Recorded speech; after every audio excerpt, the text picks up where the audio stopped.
All right, doing some more investigation on my steering column, telescoping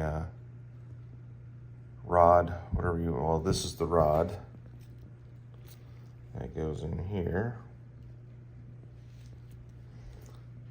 goes down the shaft or column, whatever you want to call this. I guess this is the telescoping column portion, and then it pushes this up.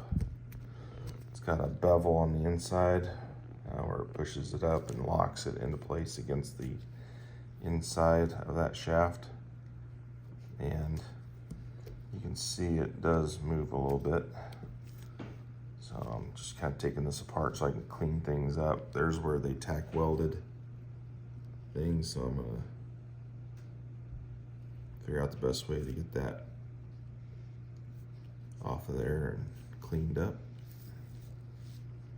I think it can be, I think we can recover that. But I want to get this key out and take a look at that, because what I'm trying to figure out is why they thought they had to tack weld it in the first place. All the screws were there, as far as like the star screw that goes into the end of this and pushes this rod down. You can see the indentation there where the screw goes into it and pushes it in. Oops, gotta get my big mitt out of the way. Pushes it down in and pushes that up.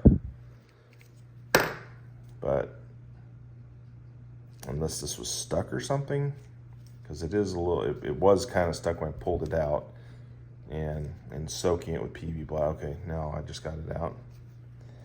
So there's that piece. Oh, I think I see the problem. It was in backwards. It came out this way.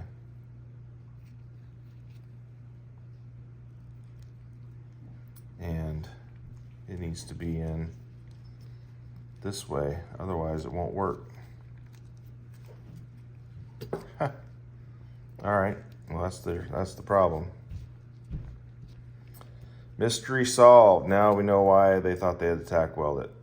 So I think we can clean up this and get it working. All right, I got my shaft back here for the telescoping. I'm gonna go ahead and pull it out.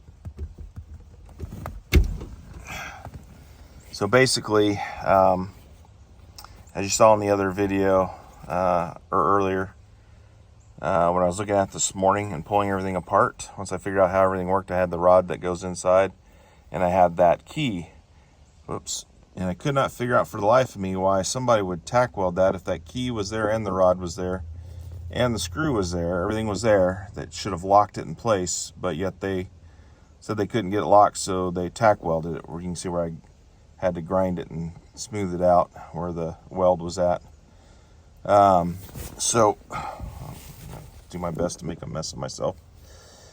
So anyway, what I found was that the key was in backwards, and so they were pushing against this dead stop here, and it never got the tension action that it needs from that rocker action going in this way.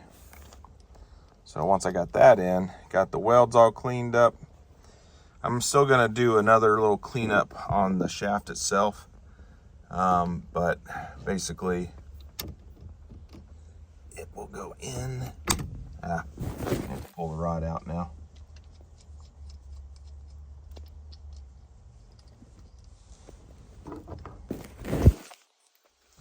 But it'll go in. So there it's in, all the way in now. Screw it down to tighten it up, and it's locked. Oops, almost. Now it's locked.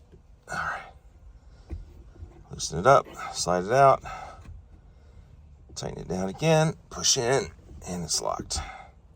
So big win today on the 79. That's a celebratory thing for me anyway. That was really has nothing to do with the car running, but it does have a lot to do with the car driving and being able to be functional, fully functional.